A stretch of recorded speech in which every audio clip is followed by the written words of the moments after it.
왜냐면 대표자인 나도 직원이 되기 때문에 대표자의 급여 또한 비용 처리가 가능하거든요. 순수익이 예를 들어 1억 이상 올라가게 된다 하면은 굉장히 높은 세금이 부과가 되고요. 안녕하세요. 코워크시티 대표 김혜진입니다. 저희도 처음에 사업을 시작하기 전에 이 부분이 많이 헷갈리더라고요. 어떤 분들은 개인 사업자가 더 유리하다라고 하시고, 또 어떤 분들은 법인 사업자로 해야 앞으로 또 장기적인 사업을 할 수 있다, 이렇게 말씀을 해주시더라고요. 근데 사업자의 유형은 정답이 있는 게 아니라 나의 상황과 내가 원하는 사업의 방향을 고려를 하시면서 선택을 하는 거기 때문에 나에게 맞는 유형은 무엇인지 잘 고민하면서 들으시면 도움이 되실 거예요.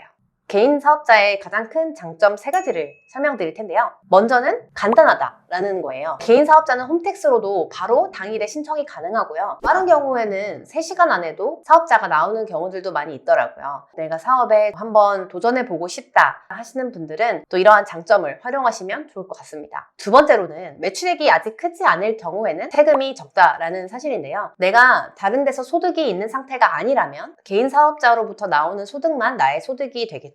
그리고 이 소득 구간이 크지 않다라고 하시면 개인 소득세에 세율이 바로 적용이 되기 때문에 세율을 적게 절세하시면서 운영을 하실 수가 있으실 거예요.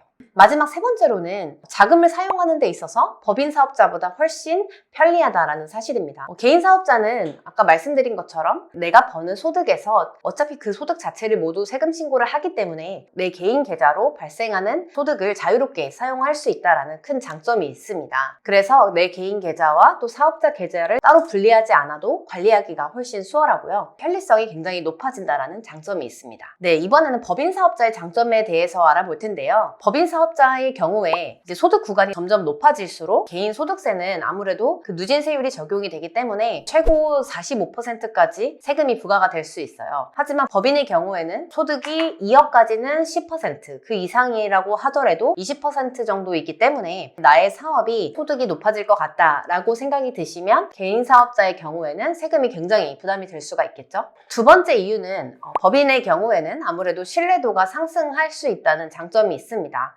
이게 절대적인 판단의 기준이 될 수는 없지만 아무래도 투자를 받거나 대출을 받을 때 있어서도 뭔가 개인 사업자보다는 이제 법인의 경우가 조금 폐업 절차라든지 이런 부분에서도 까다롭고, 또 자본금 설정이라든지 이 회사 자체를 별개의 인격체로 보기 때문에 회사가 잘 운영이 되고 소득도 꾸준히 발생하고 있다라고 하면 그 회사의 신용을 보고 또 대출도 잘 나오는 경우들이 많이 있습니다. 네, 마지막 3번째로는요. 이제 사업을 확장할 계획이 있으신 분들, 이 사업을 장기전으로 보고 확장을 할 계획이 있다라고 하시는 분들 같은 경우에는 법인 사업자가 훨씬 유리합니다. 왜냐면 대표자인 나도 직원이 되기 때문에 대표자의 급여 또한 비용 처리가 가능하거든요. 이번에는 개인 사업자와 법인 사업자의 단점을 각각 알아보면 좋을 것 같은데요. 먼저 개인 사업자의 같은 경우에 방금 말씀드린 것처럼 순수익이 예를 들어 1억 이상 올라가게 된다 하면은 굉장히 높은 세금이 부과가 되고요. 대표자의 인건비, 그리고 가족이 함께 일할 경우에 분명히 이 가족에 대한 급여가 있을 텐데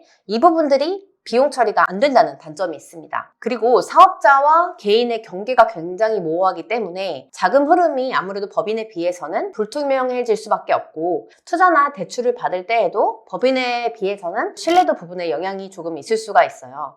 반대로 법인의 경우에는 법인 설립하려면 바로 사업자를 낼 수 있는 게 아니라 등기, 정관, 주주총회 여러 가지 행정적인 절차가 더 많이 필요하고 회계적인 지식도 필요하기 때문에 조금 더 허들이 높을 수는 있어요. 그리고 법인의 경우에는 자금 흐름이 굉장히 투명하게 관리가 되어야 하기 때문에 세무 기장료 같은 경우에도 개인에 비해서는 법인이 조금 더 높은 경우들이 많이 있고요. 그리고 4대 보험이라든지 이런 여러 가지 행정적인 절차에 필요한 고정비가 개인 사업자에 비해서는 훨씬 크기 때문에 비용적인 부분에서의 부담도 단점이 될 수 있겠죠. 네, 마지막으로 자금 사용에 제약이 있다는 사실입니다. 개인 사업자 같은 경우에는 내 개인 소득으로 간주가 되기 때문에 훨씬 사용하는 부분에 있어서의 제약이 없는 반면에 법인 같은 경우에는 이 소득 자체가 법인의 소득이고 나는 여기서 급여를 받는 직원으로 보기 때문에 법인의 자금 사용은 모든 트래킹이 제대로 돼야 한다는 불편함이 있습니다. 저희 같은 경우에도 처음에 캐나다에서 사업을 시작할 때는 이 사업이 어떻게 될지 불확실했기 때문에 개인 사업자로 시작을 했었는데요. 어느 정도의 소득이 나기 전까지는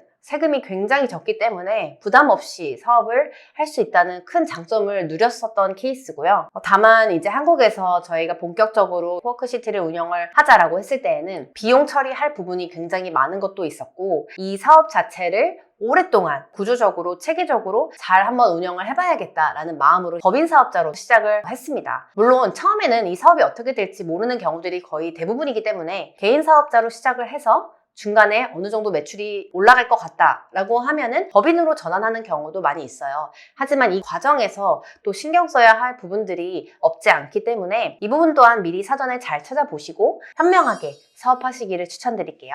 다음에는 많이들 궁금해하시고 헷갈려하시는 간이과세자와 개인 사업자의 차이를 알아보도록 하겠습니다. 감사합니다.